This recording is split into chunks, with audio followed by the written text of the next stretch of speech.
Hello, everyone. Hope you're ready to find out what happens next in Magic Treehouse number 30, Hurricane Heroes in Texas. So remember, they're floating on that piece of roof that blew off that lady's house. And look, this gives us a good picture of it. You can see. So here's that piece of roof, and they're just floating on it like a raft, kind of.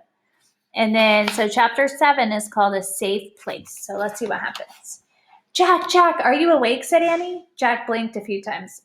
What? He asked groggily. It was dark and the night was still. The rain had stopped. The water was calm.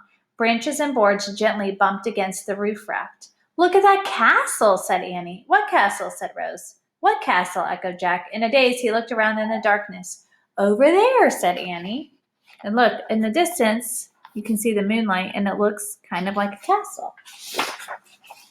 A moon peeked out from the clouds. Moonlight shone on castle towers rising above the water. Oh man, said Jack, is that a real castle? No, I'm afraid not, said Rose. It's a school run by Catholic nuns. It's called the Ursuline Academy. Ursuline Academy, said Jack. He sat up straight, fully awake. Ursuline Academy, exclaimed Annie. I don't believe it. What? Why? That is a safe place. We read about it in our Texas book. People survived the hurricane there. What are you talking about? Said Rose. Annie, you're remembering the description in our guidebook, Jack said quickly. The book just said it was a tall, sturdy building. You must have dreamed the rest. Oh, right, said Annie. I dreamed it.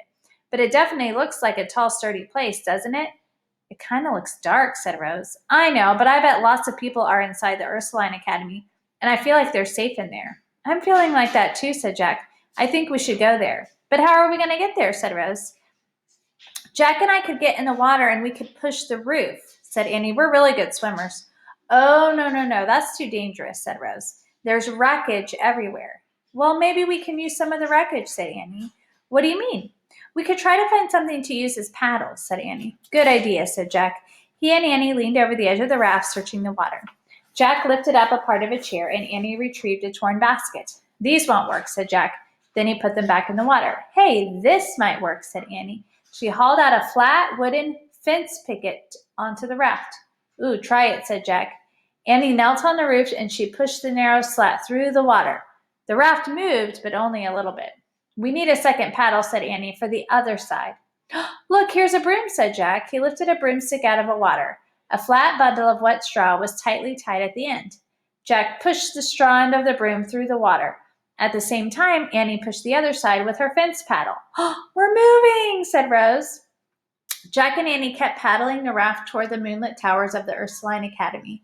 As they drew closer, they saw the massive building was partly damaged. Its tall arched windows were smashed. But suddenly a light appeared. Hello, Rose shouted. Hello, a woman called back. Is it safe in there? I have children with me. Yes, we can help you, the woman called. Jack and Annie kept paddling their roof raft through the water. When they got nearer to the academy, Jack could see two women at the window. Both were dressed in black robes with large white collars. Their heads were covered. Jack realized that they must be Catholic nuns. The younger woman held a lantern, and the older one was leaning out a window. Keep paddling, you're going to make it, she called to them. Oh my, that's Mother Mary Joseph, said Rose. Who is she? Asked Annie. Mother Mary Joseph is in charge of the whole school and of all the nuns. She is much loved in Galveston, said Rose. The raft finally reached the window, and Jack grabbed the windowsill to hold the floating roof steady. The younger nun held the lantern. Mother Mary Joseph helped Rose and Lily climb through the window. You go next, Jack said to Annie. Annie crawled through the window. Then she grabbed the edge of the roof raft. She held it steady while Jack climbed inside the building. We're safe, said Annie. Jack took a deep breath. They were in a long hallway with dark wooden halls. Welcome, all of you, said Mother Mary Joseph. Sister Agnes will stay here with the lantern while I will take you in the auditorium. But first, you children must put shoes on your feet. Our hallway is littered with broken glass. The nun reached into a bag and pulled out 2 pairs of shoes. They were both black lace-ups. Jack and Annie each took a pair and put them on. Jack's shoes were too long and too narrow, and they looked really silly on him. Rose laughed. It was good to hear her laugh, Jack thought. He laughed with her. At least they'll protect your feet, said Rose. Come, said Mary Mother Joseph. As he walked down the hallway, every step in the tight shoes were painful for Jack. Mother Mary Joseph led them into an auditorium, and the huge room was filled with hundreds of people. There was oil lamps that were casting shadows on men, women, and children. Everyone looked weary. Weary is another word for tired and exhausted. Their clothes were torn and wet. Oh, there's so many people, said Rose. Yes, said Sister Mary Joseph. They're here from every walk of life. There's the rich people, poor people, young people, old people. Some people have even lost members of their family. Many people have wounds or broken bones, and all of these people here are refugees from the storm. And here they are. There's Mother Mary Joseph taking them in with the lantern. And you can see in the background all the people that are there seeking shelter from the storm. And that takes us to chapter 8, called Lighting the Way. Oh my, you saved them all? Said Rose. Well, they saved themselves, said Mother Mary Joseph. They all worked hard to make their way here, and they're still being brave and strong. Even some people with injuries are actually trying to help other people. Of course, said Rose, smiling. Texans are the best when things look the worst. That's true. Come with me, said Mother Mary Joseph. I'll take you to the supplies in the front, and we can find dry clothes for the baby there. Oh, thank you, said Rose. And can we get dry clothes for Jack and Annie too? Oh, no, we're fine, said Jack. We want to help too, Annie said to Mother Mary Joseph. What can we do to help people? The nun smiled. Perhaps you could try cheering up some of the smaller children. They're all very frightened by this storm. Okay, we're pretty good at cheering people up. Oh, wonderful, said Mother Mary Joseph. Then she turned to Rose. Come, dear, let's find some dry clothes for your beautiful child. Thank you, said Rose. Carrying Lily, she followed Mother Mary Joseph to the front of the auditorium. Where to? Jack said to Annie. Well, I guess we should just wander around and see who needs us, said Annie. She led the way down a crowded aisle to a far corner of the auditorium. There, some nuns were taking care of the injured people. A woman with her arm in a sling was trying to calm a fussy baby. So Annie knelt down beside her. Can I sing a song to your baby? She asked the injured mother. Maybe that will calm him down. Oh, please, yes, said the mother. So Annie picked up the baby and she rocked him, and she sang, Hush, little baby, don't say a word. Papa's gonna buy you a mockingbird. And the baby smiled at her, so Annie kept singing. And if that mockingbird don't sing, Papa's gonna buy you a diamond ring. Jack heard a faint cry from nearby. Rose? As Annie kept singing, Jack looked around at all the injured people. Who just said Rose? He wondered. The cry came again, louder than the first one. Rose! Jack saw a young man lying on a blanket. His arms were all bandaged up, and his leg was in a splint. Jack's heart pounded. He hurried over to the man and he knelt down. Are you looking for Rose? He asked. Rose, she's singing Lily, the man said. Wait, are you Lucas, Rose's husband? Yes, the man said weakly. Oh, wow, hold on, I'll be right back. Jack hurried to Annie. She had rocked the baby to sleep, but was still singing softly. I found Rose's husband, Jack said. See the man over there with the hurt leg? He heard that song that you were singing. And then I heard him call Rose. He thought you were Rose. Oh, said Annie, go get Rose and go bring her here. So Jack hurried to the front of the auditorium. He found Rose with Lily and Mother Mary Joseph. Rose, we found Lucas, Jack said. Oh, Rose cried out. She and Mother Mary Joseph followed Jack through the auditorium to the corner with all the wounded people. Annie was sitting beside Lucas now, and his eyes were closed. Lucas! Clutching Lily, Rose fell to her knees, and she touched the man's bruised face, and Lily started to cry.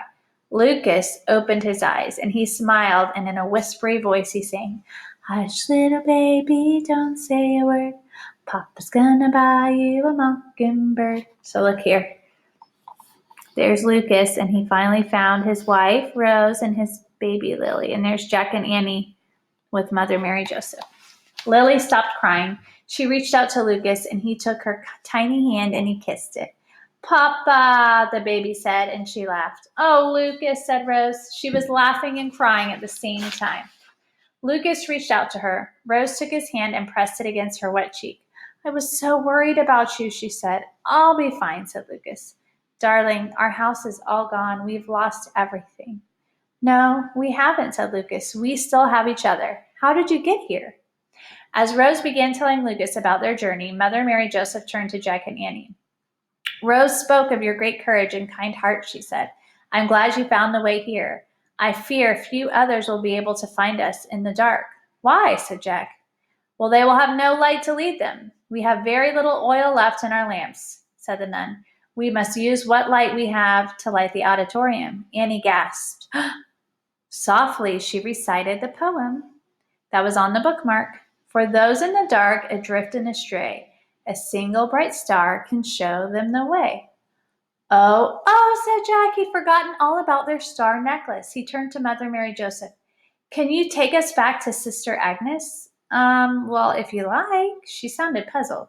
She led Jack and Annie out of the auditorium down the hall. Sister Agnes was holding her lantern out the window, but the flame was about to go out. We have something that might help, Annie said. She took off her star necklace. She reached up and hooked the chain over the window frame. The star dangled in a breeze coming from outside. Its tiny light was no more than the flame of a birthday candle. Oh, what a lovely thought, Mother Mary Joseph said to Aunt Annie. A lone star, just like our Texas star. Shall we go back to the others now? Sister Agnes gasped. The light of the tiny lone star was glowing brighter and brighter and brighter and brighter until the hallway was filled with the golden light. The light from the star shone through all of the broken windows and out over the storm waters as far as the eye could see. Look at this picture.